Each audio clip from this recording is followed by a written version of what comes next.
അങ്ങനെ ഇന്ത്യയുടെ പ്രതിപക്ഷ നേതാവായ രാഹുൽ ഗാന്ധി അദ്ദേഹം പൊട്ടിക്കാൻ വെച്ചിരുന്ന ആ ആറ്റം ബോംബ് എടുത്ത് ഇപ്പോൾ പൊട്ടിച്ചിരിക്കുകയാണ്. സത്യത്തിൽ അതൊരു ആറ്റം ബോംബ് ആണോ എന്ന് ചോദിച്ചാൽ ഞാൻ പറയും അതൊരു അബദ്ധ വാണമാണെന്ന്. അതായത് കൈവിട്ട് പോയൊരു റോക്കറ്റ്.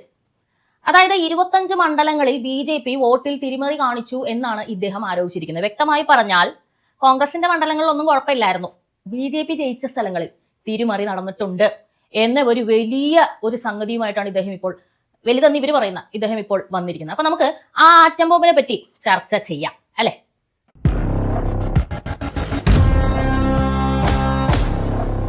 വിഷയത്തിലേക്ക് പോകുന്നതിന് മുമ്പായിട്ട് എന്തുകൊണ്ടാണ് 2 ദിവസം വീഡിയോ ചെയ്യാതിരുന്നതെന്ന് പറയാം.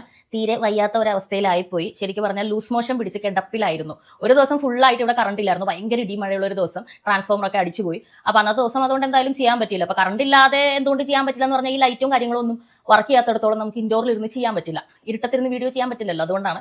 അപ്പൊ അന്ന് ചെയ്യാൻ പറ്റില്ല. അന്നാണ് ഈ അസുഖം പിടിപെട്ടത്. 2 ദിവസം കംപ്ലീറ്റ്ലി കെഡപ്പായി പോയി എന്ന് പറഞ്ഞൊരു അവസ്ഥയായിപ്പോയി. അപ്പോൾ ഒന്നും ചെയ്യാൻ പറ്റാത്തൊരവസ്ഥയായിരുന്നു. ഇപ്പോഴാണ് ഒന്ന് തല പൊങ്ങി എഴുന്നേറ്റത്. അപ്പോൾ വീഡിയോ ചെയ്യാം എന്ന് വിചാരിച്ചു. അപ്പോൾ എന്നത്തെയും പോലെ സംഭാവനകളുടെ കാര്യം മറക്കണ്ട. നമുക്കിപ്പോൾ വീഡിയോ ചെയ്യുന്നതിന് വേതനം നൽകുന്നത് പ്രേക്ഷകരാണല്ലോ. പുതിയ പ്രേക്ഷകര് ദിനംപ്രതി ഉണ്ടായിക്കൊണ്ടിരിക്കുന്നത് കൊണ്ട് തന്നെയാണ് വീണ്ടും വീണ്ടും എല്ലാ വീഡിയോകളിലും ഇത് ആവർത്തിക്കുന്നത്. അത്രയ്ക്ക് അത്യാവശ്യമായതുകൊണ്ടുകൂടി തന്നെയാണ്. സോ അതൊന്ന് പരിഗണിക്കുക. നമുക്ക് വിഷയത്തിലേക്ക് വരാം. അപ്പോ ഇപ്പൊ രാഹുൽ ഗാന്ധി പറഞ്ഞിരിക്കുന്ന വിഷയം എന്താണ്? കൃത്യമായിട്ട് വിഷയം എന്താണെന്ന് വെച്ചാൽ 25 മണ്ഡലങ്ങളിൽ BJP ജയിച്ചത് തിരിമറി നടത്തിയിട്ടാണ് എന്നാണ് പറയുന്നത്. ഇപ്പൊ മൂന്നാമതും മോദി അധികാരത്തിൽ വന്നത് അങ്ങനെയാണ്. ഇതിപ്പോഴാണ് കേട്ടോ പുറത്തു പറയുന്നത്. അതായത് ഇലക്ഷൻ നടന്നിട്ട് എത്ര നാളായി എന്നുള്ളത് ആലോചിക്കണം. ശരി, ഇപ്പോഴാണ് അതിന്റെ ഡാറ്റ കിട്ടിയിരിക്കുന്നത്, അതുകൊണ്ട് ഇപ്പോഴാണ് ഇത് പുറത്തു പറയുന്നത്. കൃത്യമായിട്ടുള്ള തിരിമറി എന്തൊക്കെയാണ് ഇദ്ദേഹം പറയാൻ ഉദ്ദേശിക്കുന്നതെന്ന് വെച്ച് കഴിഞ്ഞാൽ, ഡ്യൂപ്ലിക്കേറ്റ് വോട്ടർമാർ 11,965 പേര്, വ്യാജ അഡ്രസ്സിലെ വ്യാജ വോട്ടർമാര് 40,009 പേര്, ഡിയർ പാർലർ അടക്കമുള്ള ഒറ്റമുറികളിൽ ചേർക്കപ്പെട്ട വ്യാജ വോട്ടർമാർ 10,452 പേര്, ഫോട്ടോ ഇല്ലാത്ത വോട്ടർമാർ 4,032 പേര്, ഫോം വഴി വന്ന വ്യാജ വോട്ടർമാർ 33,692 പേര്. അങ്ങനെ ആകെ വ്യാജ വോട്ടുകൾ 1,250,000 എന്നാണ് ഇദ്ദേഹം പറയുന്നത്. ഇത്രയും വ്യാജ വോട്ടുകൾ ചെയ്തിട്ടാണ് ഈ BJP അധികാരത്തിൽ വന്നത്. 25 മണ്ഡലം, വലിയ ഭൂരിപക്ഷം ഇല്ലാത്ത 25 മണ്ഡലം മാത്രം ഇങ്ങനെ വോട്ട് ചെയ്താൽ മതി അവർക്ക് ജയിക്കാൻ. അപ്പൊ അവർ അങ്ങനെ ഒരു കാര്യമാണ് ഇപ്പൊ ചെയ്തിരിക്കുന്നത് എന്നാണ് ഇദ്ദേഹം പറഞ്ഞിരിക്കുന്നത്. ഇതൊരു ആറ്റം ബോംബല്ല, മറിച്ച് ഒരു അബദ്ധവാണമാണ് എന്ന് ഞാൻ ആദ്യം പറഞ്ഞല്ലോ. എന്തുകൊണ്ടാണ് അങ്ങനെ പറഞ്ഞത് എന്ന് വെച്ചാൽ, ശരിക്കും ഇങ്ങനെ ഒരു വിഷയം ഉണ്ടെങ്കിൽ ഇതെപ്പോഴായിരുന്നു അഡ്രസ്സ് ചെയ്യേണ്ടത്? നമുക്കറിയാം ഇവിടെ തിരഞ്ഞെടുപ്പുകൾ നടക്കുന്നത് എങ്ങനെയാണ്. എല്ലാ ഇലക്ഷൻ ബൂത്തിലും, വോട്ടെടുപ്പ് നടക്കുന്ന ഇലക്ഷൻ ബൂത്തിലും ഇലക്ഷൻ ഏജന്റുമാരുണ്ടാവും. അതോടൊപ്പം തന്നെ എല്ലാ പാർട്ടിക്കാരുടെയും, അവരവരുടെ സ്ഥാനാർത്ഥികൾ മത്സരിക്കുന്നുണ്ടല്ലോ, അവരുടെയൊക്കെ ബൂത്ത് ഏജന്റുമാരുണ്ടാവും. അവരുടെ കയ്യിൽ കൃത്യമായിട്ടുള്ള ഡാറ്റ ഉണ്ടാവും. നമ്മുടെ മണ്ഡലത്തിൽ എവിടൊക്കെയാണ്, ഏത് ഏരിയയിലൊക്കെയാണ്, എത്ര വീടുകളാണ്, അവിടെ ഓരോ വീട്ടിലും എത്ര ആളുകളാണ് വോട്ട് ചെയ്യാൻ എലിജിബിൾ ആയിട്ടുള്ളത് എന്നുള്ള ലിസ്റ്റ് വിറയിലുണ്ടാവും. വോട്ടേഴ്സ് ലിസ്റ്റിന്റെ കൃത്യമായിട്ടുള്ള പകർപ്പ് വിറയിലുണ്ടാവും. അതിൽ നിന്നും നമ്മുടെ പാർട്ടിക്ക് വോട്ട് ചെയ്യാനായിട്ട് ആരൊക്കെ സാധ്യതയുണ്ട് എന്നുള്ളതും ഇവരെടുത്ത് വെച്ചിട്ടുണ്ടാവും. ഇതുപോലെ ഇവരൊക്കെ വോട്ട് ചെയ്യാൻ വന്നിട്ടുണ്ടോ, വോട്ട് രേഖപ്പെടുത്തിയോ എന്നതും കൃത്യമായി ആ ബൂത്തിൽ തന്നെ നിന്ന് ഇവർ നോട്ട് ചെയ്യും. രാവിലെ മുതൽ വൈകുന്നേരം വരെ നിന്ന് ഇവരത് നോട്ട് ചെയ്യും. എന്നിട്ടാണ് ഇത്രയും പേര് വോട്ട് ചെയ്യാൻ വന്നു, ആ പോളിംഗ് ശതമാനം കറക്റ്റ് ആണോ എന്നത് വെച്ച് അനലൈസ് ചെയ്യുന്നത്. പിന്നെ എന്തും കൂടി ഇവർ നോക്കും, എത്ര വോട്ടുകൾ നമുക്ക് കിട്ടാൻ സാധ്യതയുണ്ട്. ഇതും കൂടി നോക്കിയിട്ടാണ് നമ്മുടെ വിജയ ശതമാനം ഫലം വരുന്നതിന് മുമ്പ് ഇവർ അഡ്രസ് ചെയ്യുന്നത്. ഇങ്ങനെയാണ് ഇന്ത്യയിൽ തിരഞ്ഞെടുപ്പുകൾ നടക്കുന്നത്. അപ്പോ ഞാൻ ചോദിക്കട്ടെ, ഈ 25 മണ്ഡലങ്ങളിൽ കോൺഗ്രസിന്റെ ഒരു ബൂത്ത് ഏജന്റ് പോലും ഉണ്ടായിരുന്നില്ല എന്നാണോ രാഹുൽ ഗാന്ധി താങ്കൾ പറയുന്നത്? അതിന്റെ ഒരു ലോജിക്ക് മനസ്സിലാവുന്നില്ല. അപ്പൊ നിങ്ങൾക്കിടയിൽ ഒരു കൃത്യമായിട്ട് പ്രവർത്തിക്കാനായിട്ട് ഒരു പ്രവർത്തകനെ അറിയില്ല, നിങ്ങൾ അതിന്റെ ട്രെയിനിങ് കൃത്യമായി കൊടുത്തില്ല എന്നല്ല അതിന്റെ അർത്ഥം. ആദ്യം നിങ്ങൾ പറഞ്ഞു EVM ഹാക്ക് ചെയ്തിട്ടാണ് BJP അധികാരത്തിൽ വന്നത്. ആദ്യത്തെ 2 തവണയും നിങ്ങൾ ആരോപിച്ചത് അതാണ്. എന്നാൽ EVM ഒന്ന് ഹാക്ക് ചെയ്ത് കാണിക്കൂ, നിങ്ങൾ പറയുന്ന മെത്തേഡിൽ തന്നെ ഹാക്ക് ചെയ്ത് കാണിക്കൂ എന്ന് പറഞ്ഞിട്ട് ആ കാര്യം ചെയ്യാൻ നിങ്ങളെ കൊണ്ട് സാധിച്ചില്ലല്ലോ. EVM എന്ന് പറയുന്ന സംഗതി എന്തിനാണ് ഇപ്പോൾ ഉപയോഗിക്കുന്നത്? അമേരിക്കയിൽ പോലും ബാലറ്റ് പേപ്പറാണ് യൂസ് ചെയ്യുന്നത്. അവർ വരെ മാറി തുടങ്ങി. നമ്മൾ എന്തിനാ ഇപ്പോഴും EVM യൂസ് ചെയ്യുന്നത് എന്നൊക്കെ പറയുന്ന കോൺഗ്രസ്സുകാരുണ്ട്. എന്റെ പൊന്നുമക്കളെ, BJP അല്ല, കോൺഗ്രസ് ആണ് ബാലറ്റ് പേപ്പർ മാറ്റി EVM ഇവിടെ കൊണ്ടുവന്നത്.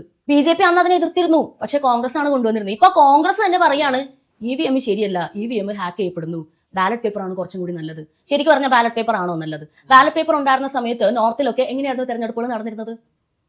ഒരു ഇലക്ഷൻ ഏജന്റ് എന്ന് പറയുന്ന, അല്ലെന്നുണ്ടെങ്കിൽ ഒരു തലവൻ, അയാളാണിക്കും ചിലപ്പോൾ മത്സരിക്കുന്നത്, അയാൾ വന്ന് അവിടെ ഇരിക്കും. വോട്ട് ചെയ്യാൻ ചിലപ്പോൾ ആളുകളെ അടുപ്പിക്കുക പോലും ഇല്ല. അവസാനം ബൂത്തിലെ ഏജന്റുമാർ തന്നെ കുത്തിയിട്ട് അങ്ങോട്ട് ഇടും. അതുപോലെ തന്നെ ഈ അവിടെ നിന്ന് ഇങ്ങനെ കുത്തിയിട്ട് വരുന്നൊരു പരിപാടിയുണ്ട്. ഇവർ വോട്ട് ചെയ്ത സാധനങ്ങളൊക്കെ കത്തിച്ച് കളഞ്ഞിട്ട് ഇവർ കൊണ്ടുവരുന്ന എടുത്തങ്ങിട്ട്, ഇങ്ങനെയൊക്കെയായിരുന്നു ഇവിടെ വലിയ രീതിയിൽ ഇലക്ഷൻ ക്രമക്കേടുകൾ നടന്നിട്ടുള്ളത്. കോൺഗ്രസ് നടത്തിയ ഇലക്ഷൻ ക്രമക്കേടുകൾ തെളിഞ്ഞിട്ടുള്ളവയാണ്. ഇതുപോലെ ആരോപണം ഉന്നയിച്ചിട്ട് കോടതി വഴി അങ്ങനെ കടന്നുപോയിട്ട് കോടതിയുടെ വായിന്നും ഊക്കുമേടിച്ചിട്ട് അങ്ങനെയല്ല. തെളിഞ്ഞിട്ടുള്ള എലക്ഷൻ സ്പാമുകൾ ചെയ്തിട്ടുള്ള പാർട്ടി കോൺഗ്രസ് ആണ്. അവിടെ നിന്ന് കോൺഗ്രസിനെ മാറ്റി എന്താ പറയുക, അത് ചെയ്യാൻ പറ്റാത്ത രീതിയിലാക്കിയത് EVM വന്നതിന് ശേഷമാണ്. അപ്പൊ നിങ്ങൾ ജയിക്കുന്ന സ്ഥലങ്ങളെല്ലാം കൃത്യമായി തെരഞ്ഞെടുപ്പ് നടന്നെന്നും നിങ്ങൾ ജയിക്കാത്ത സ്ഥലങ്ങളിൽ BJP തിരിമറി കാണിച്ചെന്നും ആരോപിച്ച നിങ്ങൾ എന്തുകൊണ്ട് ഇത് അന്ന് പരാതിയായി ഉന്നയിച്ചില്ല? ഇലക്ഷൻ കമ്മീഷന്റെ മുന്നിൽ ഇത്രയും പേർ അസാധുവായിട്ടുള്ളവർ വോട്ട് ചെയ്തിട്ടുണ്ടെങ്കിൽ എന്തുകൊണ്ട് നിങ്ങളുടെ ബൂത്ത് ഏജന്റുമാർ അത് റിപ്പോർട്ട് ചെയ്തില്ല എന്നതാണ് ചോദ്യം. അവിടെ എന്താ നിങ്ങൾക്ക് ബൂത്ത് ഏജന്റുമാരില്ലേ?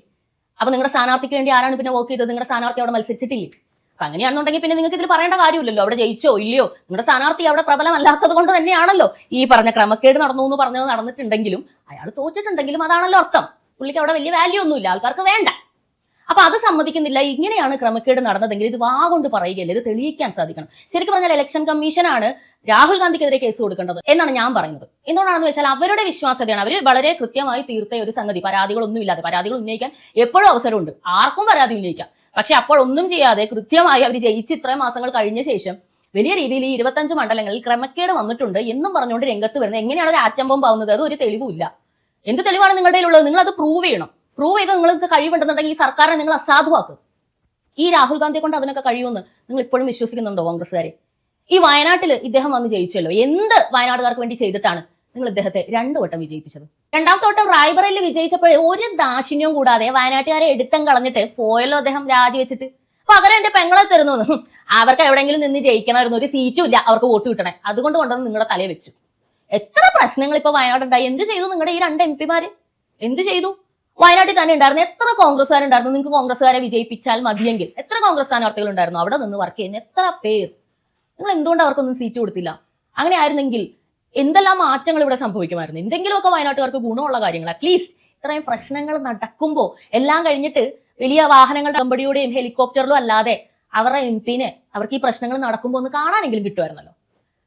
അതാണ് ശരിക്കും പറഞ്ഞാൽ ഈ നടത്തിയിട്ടുള്ള വലിയ ഇലക്ഷൻ തിരിമറി. യോഗ്യരായവരെ മാറ്റി നിർത്തിക്കൊണ്ട് ഇവിടെ കൊണ്ടുവന്ന് ഒരാളെ വിജയിപ്പിക്കുക, അയാളെ എങ്ങനെയെങ്കിലും പാർലമെന്റിലേക്ക് തള്ളിക്കൊണ്ടു പോകണം എന്നൊരു കാര്യം കൊണ്ട് മാത്രം.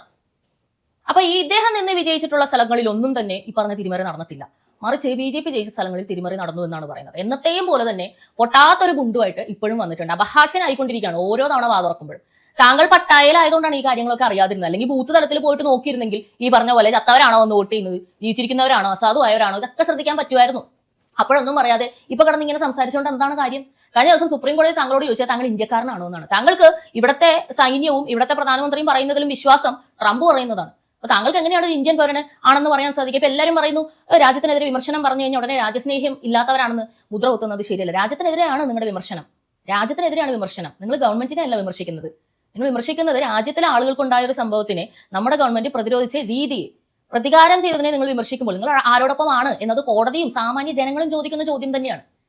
ഇപ്പൊ കണ്ടില്ലേ, ഒരു കഴമ്പുമില്ലാതെ നിങ്ങളുടെ പ്രതിപക്ഷ നേതാവ്, നിങ്ങളുടെ നേതാവ് ഒരു കാര്യം ഉന്നയിച്ചുകൊണ്ട് വന്നിരിക്കുകയാണ്.